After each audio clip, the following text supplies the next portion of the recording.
आजच्या या स्वर्गीय अण्णा ठाकूर स्मृती व्याख्यानाचं चौथं पुष्प समर्पित करण्याची मला संधी मिळाली. एका अर्थाने मला असं वाटतंय की अण्णांना ही एक माझ्यातर्फे म्हटलं तर गुरुदक्षिणा आहे. भारत मातेचं पूजन आणि अण्णांच्या तसबिरीला जेव्हा पुष्पार्चन करण्याची वेळ आली त्यावेळेला पुन्हा एकदा सगळ्या मागच्या स्मृती जाग्या झाल्या. कोल्हापूरमध्ये काम करत असताना बिनखांबी गणपती मंदिराच्या बाजूला अण्णा तिथे दुकानामध्ये उभे असायचे आणि काही व्यक्तित्व अशी असतात की ज्यांच्या केवळ मात्र दर्शनाने मनामधली अस्थिरता ही संपून आपण त्या आपल्या निर्धारित कामाकरता प्रेरित होऊ शकतो. त्यामुळे आज सर्वात प्रथम अण्णा ठाकूरांच्या स्मृतीला वंदन करतो. मंचावर उपस्थित या संस्थेचे आदरणीय अध्यक्ष माननीय जवाहरजी छाबडा आणि त्याचबरोबर ज्या दोन महनीय व्यक्तींच्या बरोबर मला आज काही काळ सहवास मिळाला त्यातले एक आहेत वष्ट काका. तसं माझं एकदा ठाण्याला त्यांची भेट झाली होती एका कार्यक्रमाच्या निमित्ताने, पण आज सकाळी त्यांच्याबरोबर वसतिगृह बघण्याचा योग आला. एखादी व्यक्ती 16 वर्ष आयुष्यातली एका संस्थेच्या कामाकरता जेव्हा देते, त्यांची खोली बघून आलो म्हणजे ते आम्ही गेलो. आजही त्या मूळ वास्तूमधलं देवघर त्यांनी त्याच प्रकारे स्थिर ठेवलं आहे, पूजा आहे. आणि एका अर्थाने भारतीय संस्कृतीमध्ये वानप्रस्थाश्रमाचा जो कधी उल्लेख केलेला आहे तर त्या वानप्रस्थाश्रम प्रत्यक्ष जीवनामध्ये आचरणारे आदरणीय वष्ट काका मला आज बघायला मिळाले आणि त्यामुळे त्या प्रकल्पामध्ये फिरताना एका तपस्थलीला भेट देण्याचा आनंद मिळाला. आजच्या या कार्यक्रमामध्ये व्यासपीठावरती मला ज्यांचा सहवास लाभला असे आदरणीय परमपूजनीय स्वामी बुद्धानंदजी महाराज, जे रामकृष्ण मठ कोल्हापूरचे अध्यक्ष आहेत. माझ्या मनात विचार आला की मला विषय दिला आहे भारतीय ज्ञान परंपरा आणि राष्ट्रीय शिक्षा नीती. पण खरं बघायला गेलं तर भारतीय ज्ञान परंपरेचे 3 महनीय व्यक्ती, स्वामी रामकृष्ण परमहंस, माता शारदा देवी आणि प्रत्यक्ष स्वामी विवेकानंद, त्या ज्ञान परंपरेचे डायरेक्ट वाहक असे आदरणीय स्वामी बुद्धानंदजी आज आपल्यामध्ये आहेत. आणि त्यामुळे भारतीय ज्ञान परंपरा याचा अधिकार त्यांचा आहे. पण आपल्याकडे काम दिलं असेल तर ते पूर्ण करायचं आणि त्यामुळे या निमित्ताने माझ्या मनामध्ये जे काही विचार आहेत ते मी आपल्या सगळ्यांच्या समोर मांडू इच्छितो. तसा विचार केला तर राष्ट्रीय शिक्षा नीती 2019 हा ड्राफ्ट बनला. 2020ला भारताच्या केंद्रीय मंत्रिमंडळाने त्याला मंजुरी दिली आणि एका अर्थाने राष्ट्रीय शिक्षण नीतीचं डॉक्युमेंट हे भारताने स्वीकारलं. त्यालाही आता जवळजवळ 3-4 वर्ष होत आली. पण आपल्याला सगळ्यांनाच माहिती आहे की त्याची क्रियान्वितीला खीळ बसली. याचं कारण आपण एका मोठ्या वैश्विक कोरोनाचा सामना करायला आपल्याला लागला आणि त्या काळात जवळजवळ सगळं ठप्प झालं होतं आणि त्यामुळे क्रियान्विती राष्ट्रीय शिक्षा नीती NEP नॅशनल एज्युकेशन पॉलिसीची जवळजवळ 2 वर्ष पूर्णपणाने बंद होती. शिक्षणावरचे सगळे फंड्स हे कोरोनाच्या करता लढण्याकरता डायव्हर्ट झाले, आपल्याला सगळ्यांना माहिती आहे. आणि त्यामुळे भारतीय ज्ञान परंपरा आणि राष्ट्रीय शिक्षण नीती असं म्हणत असताना राष्ट्रीय शिक्षण नीतीचं उद्देश जो त्यांनी सांगितला आहे त्याच्या प्रिएम्बलमध्ये डॉक्युमेंट आहे, त्यांनी असं म्हणत आहे की ज्या शिक्षणाचा केंद्रबिंदू भारतीयता आहे, ज्या शिक्षणामुळे भारताचा समाज हा नॉलेज सोसायटी होईल, ज्यामुळे भारताचं परिवर्तन होईल, ट्रान्सफॉर्मेशन होईल आणि ते ट्रान्सफॉर्मेशन सस्टेनेबल चिरस्थायी असेल, अशी ही शिक्षण नीती आज आम्ही देशासमोर देतो आहे. आता ह्या उद्दिष्टामध्ये काही मुद्दे आहेत, ते मी 2 मिनिटात सांगतो.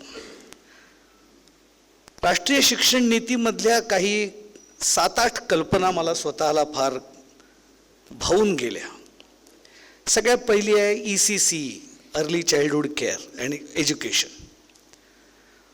वयाच्या 3 वर्षापासून फॉर्मल एज्युकेशनमध्ये विद्यार्थ्यांनी यावं आणि वेगवेगळ्या प्रकारचे संस्कार भारतीयतेचे घेत जावं. दुसरा त्याचा आग्रह आहे तो म्हणजे भारतीय भाषेमध्ये शिक्षण, प्रायमसी ऑफ इंडियन लँग्वेजेस सगळ्या प्रकारे. म्हणजे आपल्याला माहिती आहे वैद्यकीय, अभियांत्रिकी ह्या सगळ्या प्रोफेशनल एज्युकेशन ज्याला म्हटलं जातं, आणि एक 15 वर्षापूर्वी ते मराठीतनं देता येईल का असं कोणी म्हटलं असतं तर लोकांनी आश्चर्य व्यक्त केलं असतं. पण आज देशामध्ये भारतीय भाषामध्ये व्यावसायिक शिक्षणाची सुरुवात झाली. याचं कारण भारतीय भाषेमध्ये शिक्षणाचा आग्रह राष्ट्रीय शिक्षण नीतीने धरला, आणि ज्या क्षणी तुम्ही भारतीय भाषांमध्ये शिक्षण द्याल त्या क्षणी खरं म्हणजे भारतीय ज्ञान परंपरेचं थोडा तरी पार्ट, रिफ्लेक्शन हे तुमच्या अभ्यासक्रमामध्ये निश्चित येईल.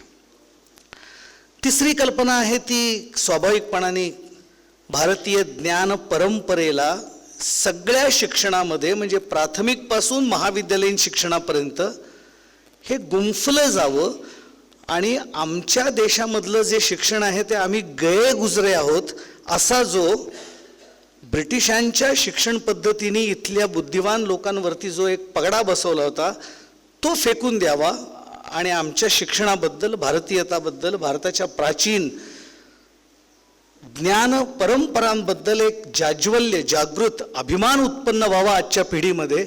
आणि म्हणून या शिक्षण नीतीने भारतीय ज्ञान परंपरेला सुद्धा महत्त्व दिलं. त्याच्याच विषयावरती आज खरं म्हणजे आपल्याला सगळ्यांना स्वामीजींचं ऐकायचं आहे. तिसरा मुद्दा आहे तो सब्जेक्ट चॉईस. विद्यार्थ्यांना चॉईस दिलाय की तुम्ही कुठले विषय निवडावेत. ABC, academic bank of credits, multiple entry, multiple exit. आणखीन एक खूप महत्त्वाचा मुद्दा त्यांनी आणलाय तो म्हणजे प्रोफेसर ऑफ प्रॅक्टिस.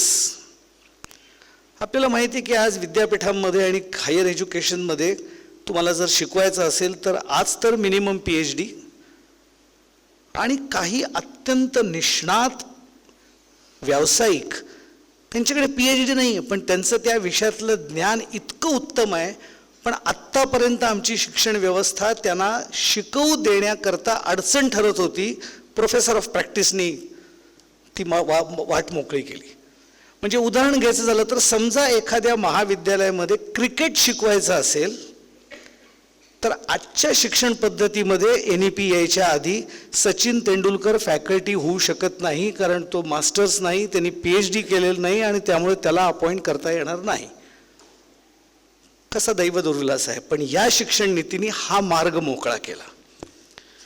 त्यामुळे मला असं वाटतं अशा अनेक मुद्द्यांना या शिक्षण नीतीने स्पर्श केलाय, ज्यामुळे भारतीय ज्ञान परंपरेचा सहभाग त्या शिक्षणामध्ये वेगवेगळ्या पद्धतीने आपल्याला करता येईल.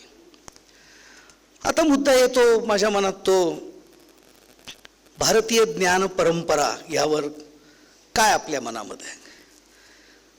थोडीशी एक छोटी गल्लत आजच्या महाविद्यालयांमधले प्राचार्य, शिक्षक यांची थोडी झाली असं मला वाटतं क्रियान्वितीमध्ये. आज बऱ्याच महाविद्यालयांनी 2 क्रेडिटचा एक कोर्स भारतीय ज्ञान परंपरा IKS असा बनवलाय, आणि ते म्हटले आमच्याकडे IKSचं इम्प्लिमेंटेशन झालं. खरं बघायला गेलं तर कल्पना ही नाही आहे.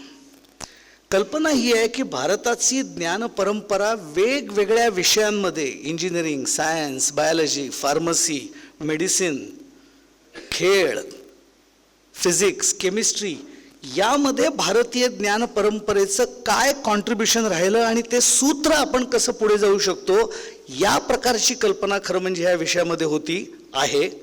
ठीक आहे, त्यांनी आत्ता एक टिकमार्क करण्याकरता एक 2 क्रेडिटचा कोर्स सुरू केला, भारतीय ज्ञान परंपरा, आणि विषय संपवलाय.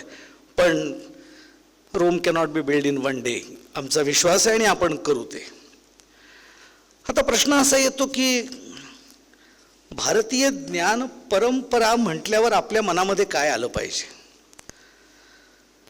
तर मला असं वाटतं की ह्या सगळ्याच्या मुळाशी आहे तो भारतीय दर्शन आहे.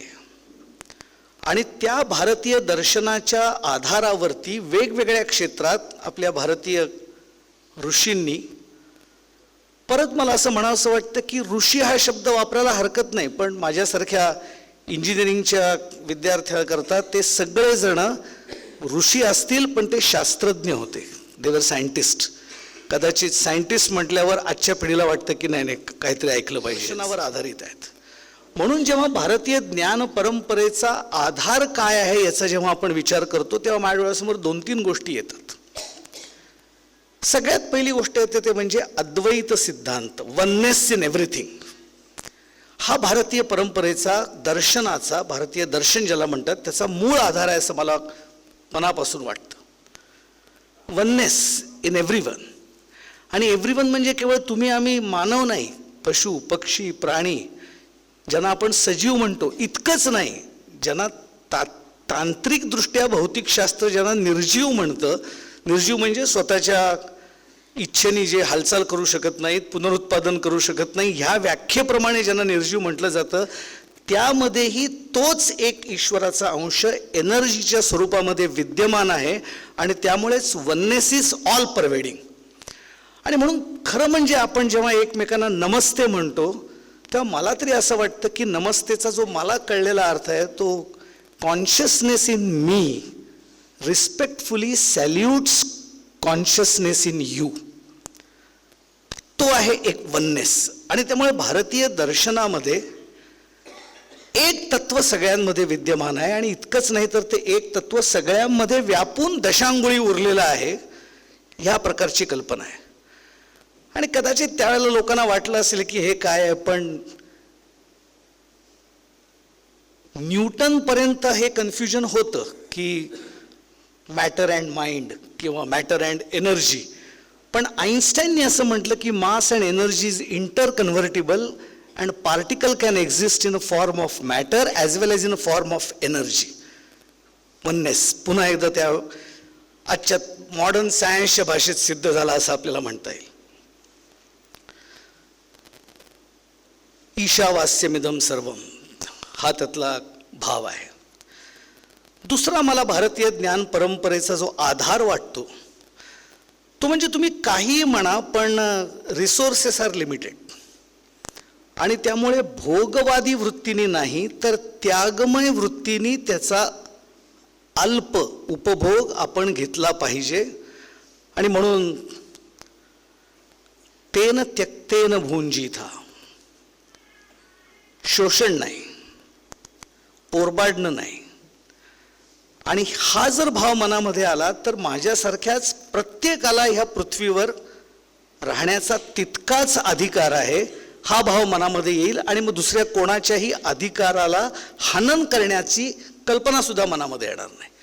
पुन्हा एकदा भारतीय ज्ञान परंपरेमध्ये हार्मनी, म्युच्युअल कॉपरेशन, या सगळ्या गोष्टी या एका मुद्द्यामधनं येतात. तिसरा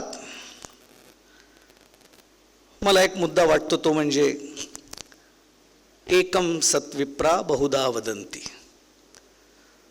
काही वेळेला आजकालच्या ह्याच्यामध्ये आपण जेव्हा दुसऱ्याला सन्मान देण्यापेक्षा सुद्धा आपण सगळ्यांना ॲकोमोडेट करण्याची गोष्ट जेव्हा आपण करतो तेव्हा आपण असं म्हणतो की नाही आपण सगळेजण एक आहोत. खरा त्यातला अर्थ आहे की आपण सगळेजण एकाच प्रकारे सन्मानित आहोत. पण कल्पना बघा, म्हणजे द्वैत आणि अद्वैत त्यातल्या पहिल्या मुद्द्याचं थोडं अजून 1 मिनिटभर जर विवरण करावं असं मला वाटलं तर, पश्चिमेच्या विचारधारेने द्वैताचा आग्रह धरला, त्यांच्या प्रयोगातनं धरला. म्हणजे मी त्यांचा आग्रह त्यावेळेला प्रामाणिकही असेल आणि म्हणूनच त्या प्रामाणिकपणामुळेच आज अनेक पाश्चिमात्य विद्वान भारतीय ज्ञान परंपरेकडे येत आहेत. पण त्यावेळेला त्यांनी द्वैताचा आग्रह धरला. आणि मग बघा, एक द्वैताचा आग्रह दर्शनामध्ये धरल्यावर त्याचे परिणाम कसे होतात वेगवेगळ्या ठिकाणी. आपण विचार करू की त्याचा मॉडर्न सायन्समध्ये काय परिणाम होतो. द्वैत तत्वज्ञानाचा, अद्वैत आपला भारतीय ज्ञान परंपरा आहे. द्वैत तत्वज्ञानाला मानल्याबरोबर तुम्ही म्हणता की there is a conflict between mind and matter. मन श्रेष्ठ का मॅटर श्रेष्ठ. त्याचा बायोलॉजीमध्ये जर का ह्याच द्वैत तत्वज्ञानाचं रिफ्लेक्शन काय येतं, conflict between strong and weak. त्यातनं मुद्दा येतो सर्वायवल ऑफ द फिटेस्ट. आणि काही वेळा तरुण सुद्धा सर्वायवल ऑफ द फिटेस्टकडे खूप आकर्षित होतात. पण सर्वायवल ऑफ द फिटेस्ट जर का आपण विचार केला तर असं नाही वाटत आपल्याला की हा जंगलचा रूल आहे आणि आपण तर माणसं आहोत. अद्वैत तत्वज्ञान सांगतं की सर्वायवल ऑफ द फिटेस्ट नाही, survival of the weakest by strongest. तर आपण सगळेजण एकत्र राहू. पण द्वैताची भावना आल्याबरोबर बायोलॉजीमध्ये त्याचा काय फरक पडला, सर्वायवल ऑफ द फिटेस्ट. म्हणजे जे वीक आहेत त्यांनी मरून जायला हरकत नाही, तुम्हाला इथं राहायचा अधिकार नाही.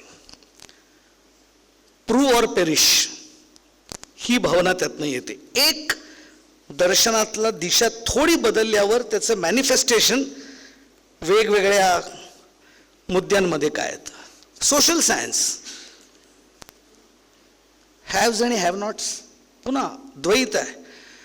म्हणजे इतकं टोकाचं द्वैत त्यांनी असं मांडलं की जेव्हा बी मधनं अंकुर जेव्हा बाहेर येतो तेव्हा सुद्धा म्हणे त्या बी मधलं जीवन तत्व त्या बीच्या सालावरती संघर्ष करतं, त्याला फाडतं आणि स्वतः बाहेर येतं, कारण त्याच्यामध्ये एकत्वाचा भाव नाही.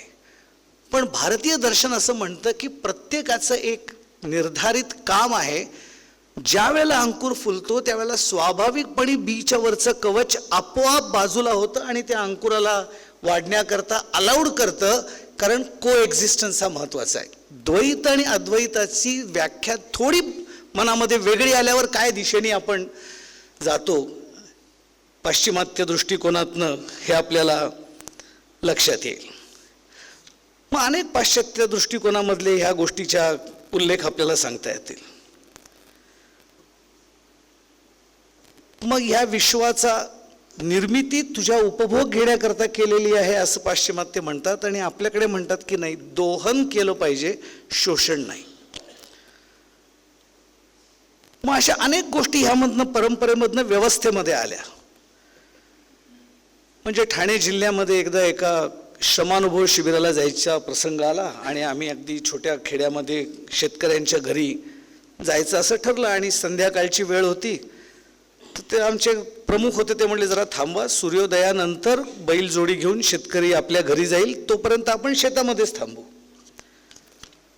आणि आम्ही बघितलं की एक साधारणतः अर्धा पाऊण तास आधी गोफण फिरवून पाखरांना उडवणारा शेतकरी सूर्यास्ताच्या आधी अर्धा तास ते गोफण सगळं बंद करून त्या मचावणावरनं उतरला आणि परतीच्याकडे जायच्या तयारीला लागला. आता आमच्यातला शहरी प्रश्नकर्ता जागृत झाला. आम्ही त्याला म्हणलं, का हो तुम्ही आत्तापर्यंत पाखरांना उडवत होतात आणि आता तुम्ही अजून सूर्यास्त झालेलं नाही, अजून पाखरं तुमचे दाणे घेऊन जाऊ शकतील.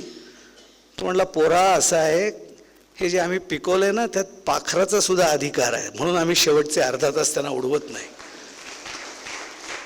दिस इज द को एक्झिस्टन्स. हे भारतीय दर्शनातनं आलेलं आहे, जे छोट्या छोट्या ठिकाणी सिस्टीममध्ये पण आलाय. त्या क्षेत्राला कोणी सांगितलं? तो काय ग्रॅज्युएट होता, पोस्ट ग्रॅज्युएट होता, PhD होता, त्याला भारतीय दर्शन आणि भारतीय ज्ञान परंपरा केवळ ज्ञानामध्ये न राहता ती व्यवहारामध्ये सुद्धा आलेली आहे, प्रॅक्टिकल सुद्धा आलेली आहे, ज्याचा एक शेतकरी इतक्या सहजपणे सांगतो की शेवटच्या पाखरामध्ये सुद्धा मी जे उगवलंय त्याचा अधिकार आहे. त्यामुळे असे अनेक सिस्टीम्स या आपल्याला आपल्या देशामध्ये दिसतात, पण भारतीय उच्च शिक्षणाने त्याच्याकडे दुर्लक्ष केलं.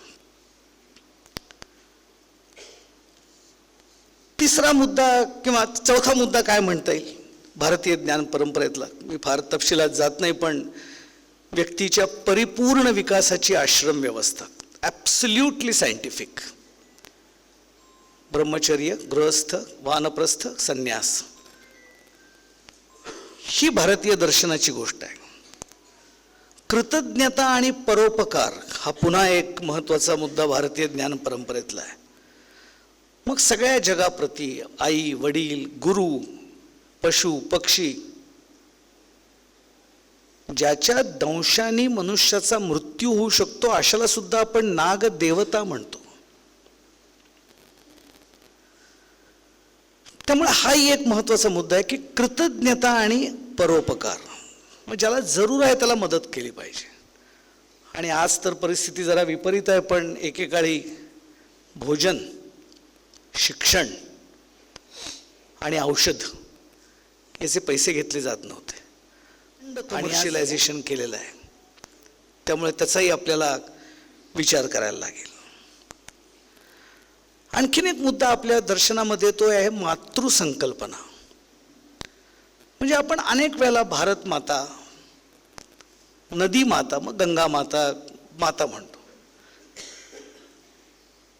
थोडी कल्पना करून बघा, भारत मातेला तुम्ही माता हा शब्द काढा आणि लँड म्हणा. लँड तर आहेच ना भारताची, पण ज्या क्षणी तुम्ही लँड म्हणता तेव्हा land can be sold out, rent, leased.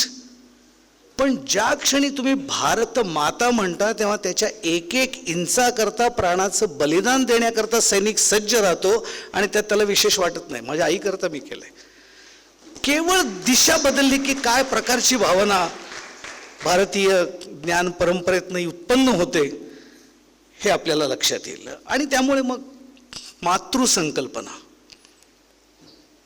आणि परिवार संकल्पना, म्हणजे आज कॉर्पोरेट क्षेत्रामध्ये सुद्धा परिवार संकल्पना त्यांच्या पद्धतीने राबवतात. Call your boss with a first name. High Milind, how are you. आता हे काय प्रकार आहे, तो बॉस आहे पण थोडी अटॅचमेंट झाली पाहिजे, म्हणून call your boss by first name. परिवार संकल्पनेला सुद्धा येणाऱ्या काळामध्ये प्रश्नचिन्ह उत्पन्न होत आहे, त्याचाही आपल्याला काळजीपूर्वक विचार करायला पाहिजे.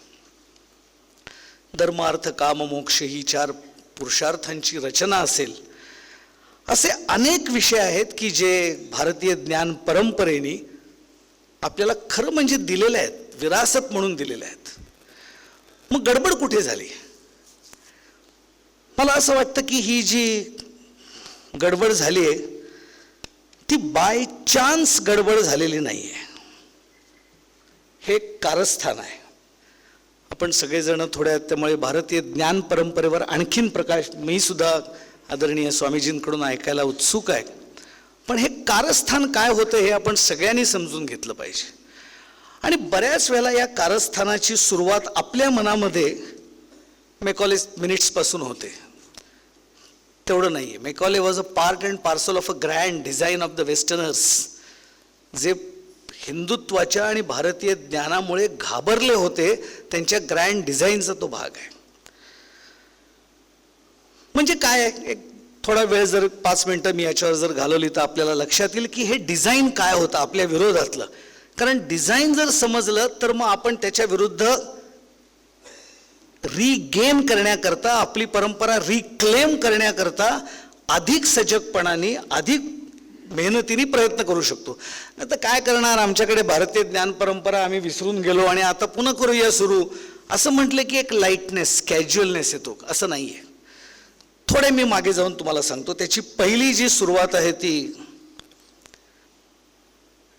J.A. ड्युबियस, फ्रेंच कॅथोलिक मिशनरी, त्याच्यापासून आहे. 1765 ते 1848 त्याचा जीवनकाळ आहे.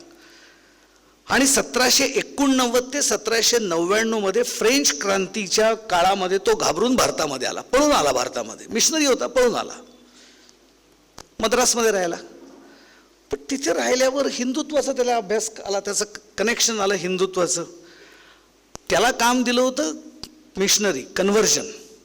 त्यांनी स्पष्टपणे लिहून ठेवलं आहे की जोपर्यंत भारताची आस्था हिंदुत्वामध्ये किंवा भारतीयत्वामध्ये राहील तोपर्यंत ईसाईयतचा प्रचार या देशामध्ये होणं अशक्य आहे. आता त्याची आणखीन एक बॅकग्राऊंड आहे. 1794 मनूच्या धर्मशास्त्राचा अनुवाद झाला. 1805 हेनरी कोल त्यांनी वेदांचं भाषांतर केलं, प्रामाणिकपणे केलं, वेदांचं भाषांतर केलं 1805. 1789 थोडा क्रम इकडे तिकडे होईल, माफ करा, विल्यम जेम्स ट्रान्सलॉट यांनी अभिज्ञान शाकुंतलम आणि हितोपदेश यांचं भाषांतर केलं. 1801 दारा शुकोह यांनी सगळ्या उपनिषदांचं फारसीमध्ये भाषांतर केलं, जे पुढे लॅटिनमध्ये गेलं, लॅटिन भाषेमध्ये गेलं. आणि लॅटिन भाषेमध्ये आल्यानंतर ऑर्थर शॉपनहॉवर म्हणून जो एक विद्वान होता, त्यांनी असं लिहून ठेवलं की उपनिषद ही मानवाच्या बुद्धीची सर्वोच्च उपज आहे. ज्या लोकांनी हे उपनिषद रचले त्यांच्या बुद्धिमत्तेला माझा पूर्णपणाने सलाम आहे. आणि लक्षात येईल की त्या सगळ्या काळामध्ये, नावं फार मी घेत नाही, पण जर्मन आणि ऑगस्ट विल्यम्स, फॉन इलेगट, हॅम्बॉल्ट या सगळ्या लोकांनी गीता आणि उपनिषदांनी प्रभावित होऊन भारत, भारतीयता आणि हिंदू धर्म याची ध्वजा प्रामाणिकपणाने त्यांनी युरोपियन कंट्रीजमध्ये फडकवायला सुरुवात केली. They were real researchers, genuine intellectuals, unbiased. आणि म्हणून ते म्हणतात की उपनिषदांचे जे रचनाकार आहेत त्यांची बुद्धिमत्ता प्रचंड असली पाहिजे आणि we should salute and we should follow. इथे मिशनऱ्यांचे अँटिना ऑन झाले की अरे बापरे, हे जर खरंच हे आपलेच लोक जर म्हणतायत तर गडबड आहे. आणि मग आपल्याला माहिती आहे की ईस्ट इंडिया कंपनीने प्रचंड मोठं फंडिंग देऊन स्कीम बनवली, प्रत्यक्ष scheme, it is a plan. त्याचं डॉक्युमेंट आहे, मी आपल्याला अजून 1 मिनिट भराने सांगेन. जर्मनी आणि इंग्लंडच्या लेखकांनी एक फौज तयार केली. मी काही मोठ्या लोकांची नावं घेतोय, पण त्यांच्या मेहनतीला आणि त्यांच्या बुद्धिमत्तेला, त्यांच्या तपश्चर्येला मी पूर्णपणे सलाम करतो. पण ऑब्जेक्टिव्ह जर चुकीचा असेल तर माझ्यासारख्याच्या मनामध्ये त्यांच्याबद्दलची भावना थोडी एक स्टेप खाली येते, त्यांच्या विद्वत्तेला विनम्रपणे प्रणाम करून सुद्धा. कोणी फौज केली ही? Max Muller Germany, Ross Weber, Whitney, इंग्लंडमधले विलियम जॉन, मोनियर, विलियम्स, किश, मॅकडोनाल्ड, रॉबसन, जेम्स मिल, शेवटचं नाव आहे मॅकॉले. आणि प्लॅन काय केला तर भारताच्या प्राचीनतेला नकारा, त्याला विकृत बनवा, नवीन पिढीला भारतीय शिक्षणापासून तोडा. This was a plan, grand design. मग 1811 मध्ये कर्नल वुननी ऑक्सफर्ड विद्यापीठामध्ये संस्कृत डिपार्टमेंटची स्थापना केली. तो काय ज्ञान मिळवायला संस्कृत शिकत होता का? कारण त्याला हे परव्हर्ट करायचं होतं सगळं भारतीय तत्वज्ञान, म्हणून त्याला संस्कृत यायला पाहिजे. आणि मग ईसाई धर्मग्रंथांना संस्कृतमध्ये ट्रान्सलेट करावं आणि भारतीय वेदातल्या मूळ ग्रंथांना थोडं संस्कृतमध्ये परवर्ट करून एखादा शब्द ॲड करून वेगळे अर्थ उत्पन्न करावेत, हे काम त्यांना दिलं गेलं. मॅक्स मुल्लरनी 28 वर्ष वेदांवर अध्ययन केलं, म्हणून मी म्हणलं त्याला सलाम आहे. 28 वर्ष तो माणूस अध्ययन करू द्या. पण उद्देश काय? धर्मप्रचाराकरता वेदांचा कसा उपयोग करता येईल. आणि धर्मप्रचाराकरता म्हणजे वेदांमध्ये हे चुकीचं आहे म्हणून तुम्ही हे नकारा आणि आम्हाला स्वीकार करा, याकरता त्यांनी हे काम केलं. आणि ईस्ट इंडिया कंपनीचं त्याला सपोर्ट होता. कधीतरी आपण गुगल करा आणि 1902 मध्ये मॅक्स मुल्लरची बायको, तिने एक फक्त छोटं त्याचं चरित्र प्रकाशित केलंय. त्या चरित्रामध्ये हे सगळे डिटेल्स, पत्नी असल्यामुळे आणि बहुधा ते एकमेकांशी बोलत असल्यामुळे त्यामध्ये तिने सगळे ते लिहून ठेवलेत. त्यातनं ही ऑथेंटिसिटी कळते. मग स्ट्रॅटेजी झाली. स्वामी दयानंदांवरती का विरोध? ते वेदाला मानत होते म्हणून त्यांच्यावर. मग संस्कृत डेड लँग्वेज, आयुर्वेद कसलं शास्त्र आहे, त्याला काही एक्सपायरी डेट नाही, प्रत्येक माणसाचं वेगळं, म्हणजे तुम्ही काय मनासारखं कराल का? 2 + 2 4च व्हायला पाहिजे. Sanskrit dead language, Ayurveda bogus. अशा प्रकारच्या विचारांना इथे प्रस्तुत करून त्यांनी अनेक शब्द केले. त्यात त्यांना रामायण महाभारताला फार टीका नाही करता आली, कारण महाभारतात जे आहे ते जगामध्ये जे आहे ते सगळं महाभारतात आहे आणि महाभारतात जे नाही ते जगामध्ये कुठेही नाही. इतक्या विविध व्यक्तींचं चित्रण त्यामध्ये होतं म्हणून त्याला त्यांना टच नाही करता आलं. पण त्यांनी युक्ती काढली. ते म्हणले ओ अरे, रामायण आणि महाभारत इज मायथॉलॉजी, हे काही खरं नाही आहे, कोणीतरी कवी कल्पना आहे. मायथॉलॉजीचं उगमस्थान आहे मिथ या शब्दापासून, आणि मिथचा अर्थच आहे नॉट रिअल, खोटं, कवी कल्पना. आणि त्यामुळे तुम्ही ज्या 2 महान देवतांना पूजतात, राम आणि कृष्ण, हे सगळी कल्पना आहे. मी पण ह्याच्यापेक्षा चांगल्या आदर्श व्यक्तिमत्वाची कल्पना करून चरित्र लिहू शकतो. आणि म्हणूनच राम सेतू सुद्धा नव्हता अशा प्रकारचं वक्तव्य या देशातली फार मोठी पार्टी, जी स्वातंत्र्य लढ्यामध्ये एकेकाळी ज्याला म्हणता येईल की गरिबी आपल्याला ही लक्षात येते. आणि त्यामुळे हे सगळे काल्पनिक, अशा अनेक गोष्टी त्यांनी ह्या आपल्या सगळ्या देशामध्ये आणल्या. त्यातला एक पार्ट आहे मॅकॉले मिनिट्स, आणि त्यांनी त्याला काम दिलं होतं इथल्या पुढच्या पिढीला भारतीय शिक्षणापासून डिस्कनेक्ट करा. आणि म्हणून त्यांनी इंग्रजी आणलं. आणि आपल्याला माहिती आहे की रंगानी काळे असलेले आणि मनानी ब्रिटिश असलेली पिढी मला इथे उत्पन्न करायची वगैरे. म्हणून इंडियन नॉलेज सिस्टीम त्याचा आग्रह करायला पाहिजे. आणखीन एका छोट्या गोष्टीचा उल्लेख करतो. यामध्ये जितकं ह्या जर्मन आणि ह्या लोकांनी जितकं या देशाच्या बौद्धिक ज्ञान परंपरेचं विटंबना केली, तितकीच विटंबना ह्या देशातल्या लेफ्ट लोकांनी केली. म्हणजे मी थोडं आत्ता अगदी तुम्हाला प्रूफ नाही देऊ शकणार, पण माझं गट फिलिंग आहे की काँग्रेस त्यावेळेचं आणि कम्युनिस्ट यांच्यामध्ये डील होतं की सगळं शिक्षण आम्ही तुम्हाला आंदण देतो, कुठल्याही आमच्या भ्रष्टाचाराविरुद्ध आंदोलन करायचं नाही. आणि it was followed for last 50 years. आणि त्यामुळे त्यांनी सुद्धा या देशामध्ये एका अर्थाने एक भारत विरोधी नॅरेटिव्ह या देशामध्ये उत्पन्न केला. त्यामुळे ह्या सगळ्या पार्श्वभूमीवर आपल्याला भारतीय ज्ञान परंपरेकडे बघायला लागेल. आणि जर का मॅकॉले मिनिट्स ही जर का आपल्या देशाच्या शिक्षण व्यवस्थेला बदल करणारी अशी जर ठरली असतील 1835 मध्ये, तर 1835 आणि आज जर का आपण 2024 मध्ये आहोत, तर साधारणतः 190 वर्ष, 190 वर्षांनी, 89 वर्षांनी we have to reclaim our legacy, that is भारतीय ज्ञान परंपरा. आणि ती रिक्लेम करण्याची जबाबदारी आपल्या सगळ्यांची आहे. मला माहिती आहे कठीण आहे, मग त्याच्याकरता करायला काय लागेल? सगळ्यात पहिली गोष्ट म्हणजे ज्या कम्युनिस्ट पार्टीचा मी उल्लेख केला, ज्याची स्थापना 1925 साली या देशामध्ये झाली, ज्यांनी इतिहासापासून सगळ्या गोष्टींना भारताच्या विरोधामध्ये उत्पन्न केलं.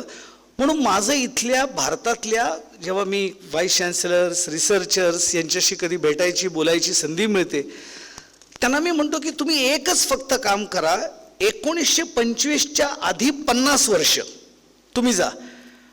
म्हणजे 1875 ते 1900 ह्या काळामध्ये भारतामध्ये लिहिलेले जेवढे ग्रंथ आहेत तेवढ्या सगळ्या ग्रंथांचा अभ्यास करा. दे आर क्लीन, क्लिअर ग्रंथ जे भारतीय तत्वज्ञानाचे आहेत. त्यामध्ये ॲडल्ट्रेशन नाही आहे, त्यामध्ये डेव्हिएशन नाही आहे, जाणीवपूर्वक डेव्हिएशन नाही आहे. त्यामुळे त्याचा अभ्यास आपल्याला करायला लागेल. म्हणजे किती किती गोष्टी आहेत भारतीय ज्ञान परंपरेमध्ये जर का आपण विचार केला तर. म्हणजे मलाही हे सांगताना खरं म्हणजे स्वतःची लाज वाटते. याचं कारण तुमच्यासमोर मोकळेपणाने म्हणायला हरकत नाही की मी मुंबईच्या VJTI कॉलेजमधनं शिकलो आणि त्या अर्थाने मी सुद्धा मॅकॉले पुत्रच आहे. मी सुद्धा त्याच्याच शिक्षण पद्धतीमधनं शिक्षण घेतलंय. हा गोष्ट वेगळी की मी संघाच्या संपर्कात आल्यामुळे मला एक वेगळी दृष्टी मिळाली, पण otherwise I am a Macaulay पुत्र. त्याच पद्धतीतनं मी शिकलेलो आहे. म्हणून मला सुद्धा, आणि पुन्हा माझं इंजिनिअरिंग म्हणजे माझं संस्कृतशी टच नाही. मग भारतीय ज्ञान परंपरेची रिपॉझिटरी काय आहे? खरं म्हणजे स्वामीजींचा तो अधिकार आहे, पण 4 वेद, 4 उपवेद, आयुर्वेद, धनुर्वेद, गंधर्ववेद, अर्थशास्त्र, 6 वेदांग, शिक्षा, कल्प, निरुक्ती, व्याकरण, छंद, ज्योतिष, 18 पुराणं, 2 इतिहास, रामायण महाभारत, दर्शन, न्याय, वैशेषिक, मीमांसा. मग मीमांसा उत्तर, मीमांसा पूर्व. मीमांसा उत्तर म्हणजेच वेदांग आहे, काही ठिकाणी त्याला म्हटलं जातं. सांख्य, योग, यातलं मी काहीच वाचलं नाही हो मूळ. कारण I was detach from the Sanskrit. आम्ही तर 8वीलाच संस्कृत सोडून मार्क चांगले मिळतील म्हणून हिंदी घेतलं, आणि 10वी नंतर तर आम्ही लँग्वेज सोडून इंजिनिअरिंगमध्ये शिकलो आम्ही. त्यामुळे ह्यातलं मला काही माहीत नाही. पण ही जर रिपॉझिटरी असेल तर कोणीतरी आपल्यापैकी ह्या रिपॉझिटरीमध्ये खोल त्याच्यामध्ये जाऊन त्यातली बेसिक प्रिन्सिपल्स वर काढायला पाहिजेत का नाही काढायला पाहिजेत. आणि त्यामुळे मला असं वाटतं की ते काम खरं म्हणजे आपल्याला करायला लागेल. एक आशा 1947 साली उत्पन्न झाली का आता आपण स्वतंत्र झालो. म्हणजे माझ्यासारख्या विद्यार्थ्याला हा नेहमी प्रश्न पडतो की अरे एवढं तुम्ही म्हणता भारतीय ज्ञान परंपरा, आणि 2024 मध्ये आपण हे व्याख्यान ठेवतो आहोत किंवा यावर चर्चा करतोय, आता कशाला चर्चा करता? तुम्ही स्वतंत्र झाला तेव्हा तुम्हाला हे बदलता नाही आलं, तुमच्या हातात होतं, तुम्ही सगळे होतात. किती दिवस मॅकॉलेला शिव्या द्याल? तुमची सत्ता, तुमचे राज्यकर्ते, तुमचे शिक्षण तज्ज्ञ, विधानसभा, लोकसभा, हे सगळं तुमचं आहे. आणि तुम्ही का नाही यामध्ये काम केलं? म्हणजे ज्या वेळेला तुम्ही स्वतंत्र झाला त्यानंतर सुद्धा आता 75 वर्ष झाली, तेव्हा काय केलं? त्यावेळच्या राष्ट्रीय काँग्रेसला याचा आभास होता. म्हणून त्यांनी काय केलं बघा ना. मला पटकन असं वाटतं की त्यावेळचे विद्वान, संविधान निर्माता, या सगळ्यांना त्याचा आभास होता की अरे आपल्याला we should go to the roots. पण झालं काय? भारत सरकारचं बोधवाक्य काय? सत्यमेव जयते. भारतीय संसदेचं बोधवाक्य काय? धर्मचक्र प्रवर्तनाय. लिहिलेलं आहे बघा. कुठला धर्म? सेक्युलर वगैरे नंतर आली, पण संविधान निर्मात्यांनी लिहिलं काय? धर्मचक्र प्रवर्तनाय. सर्वोच्च न्यायालयाचं येतो धर्मस्ततो जयः, सर्वोच्च न्यायालयाचं बोधवाक्य. सत्यम शिवम सुंदरम, दूरदर्शन. आणि ही सगळी सरकारी आस्थापना आहेत. Post and telegraph. अहर्निशम सेवामहे. खरं म्हणजे सेवा धर्म परम गहनो योगिनाम अपि अगम्य असं जिथे म्हटलंय. पण आमचं गव्हर्नमेंटचं पोस्ट अँड टेलिग्राफ डिपार्टमेंट काय म्हणतं की आपण लोकांची अहर्निश सेवा केली पाहिजे, बिझनेस केला पाहिजे म्हणलं नाही त्यांनी. त्यामुळे ह्या सगळ्या गोष्टीतनं जर लक्षात येतं की अरे त्यावेळेला वाटलं होतं लोकांना की यार काहीतरी आपण आपल्या रूट्समध्ये जायला पाहिजे. पण नंतर परिस्थिती बदलली आणि मग कुठल्याही मेंबर ऑफ पार्लमेंट, जज यांना विचारलं की काय हो हे सगळं होतं ते काय होतं? तुम्ही एवढं केलं, पुढे तर काही त्याच्या दिशेने जायल्यासारखं काय आम्हाला वाटत नाही. म्हणलं काय नाही, these were the slogans coined by the people who where at the Helm's of the affair of the government. बाकी काही याच्यामध्ये आम्हाला फार पुढे काही जाता आलं नाही. म्हणून स्वातंत्र्यानंतर आपण धर्म, संस्कृती आणि मूल्य, जीवनमूल्य. काय जीवनमूल्याचा अर्थ? मला तर कधीतरी असं वाटतं की जीवनाची सुद्धा किंमत चुकवून ज्याची रक्षण केलं पाहिजे अशी मूल्य म्हणजे जीवनमूल्य आहेत. पण याच्यावरती आम्ही विचारच नाही केला. आम्ही स्ट्रक्चर केलं, रचना केली एज्युकेशनची. सगळे UGC, राज्य आणि देश म्हणजे केंद्र, कंकरंट लिस्ट सगळी आम्ही रचना केली. सिस्टीम आम्ही तयार केली, स्केलेटन आम्ही तयार केलं. पण यामध्ये या देशाचा जो लाईफ फोर्स आहे धर्म, तो आम्ही काढून टाकला, आम्ही संस्कृती काढून टाकली, आम्ही मूल्य काढून टाकली. इतकंच नाही तर 76च्या 42व्या घटना दुरुस्तीनी 2 शब्द पण आमच्या प्रिअम्बलमध्ये ॲड केले, आपल्याला सगळ्यांना माहिती आहेत. आणि त्यामुळे मला असं वाटतं की येणाऱ्या काळामध्ये भारतीय ज्ञान परंपरेला पुन्हा एकदा पुनरुज्जीवित करून ती शिक्षणाच्या पद्धतीमध्ये आणण्याची जबाबदारी आज शिक्षण क्षेत्रामध्ये काम करणाऱ्यांवर आहे. आणि त्यांना आदर्श ठेवायला लागेल तो मॅक्स मुल्लरचा, ज्याने 28 वर्ष वेदांवरती काम केलं. कुठेतरी आपल्याही इंटलेक्च्युअल लोकांना असं गाडून घेऊन एकेका, मी ज्या सगळ्या गोष्टींचा उल्लेख केला, रिपॉझिटरी ऑफ भारतीय ज्ञान परंपरा, त्याच्यात गाडून घ्यायला लागेल, तरच त्यातली मौक्तिकं मिळतील. आणि ती मौक्तिकं आजच्या भाषेमध्ये रेलेव्हंटली, आजच्या शब्दावलीमध्ये आजच्या तरुणाला आपलीशी वाटेल या प्रकारे ती आणायला लागतील. मला कल्पना आहे की काम कठीण आहे, पण आमचे यशवंतराव केळकर, आमचे गुरु म्हणता येईल, ते नेहमी म्हणत होते की ये कठिन है इसलिए करने लायक है, आसान काम तो कोई भी कर सकता है. धन्यवाद.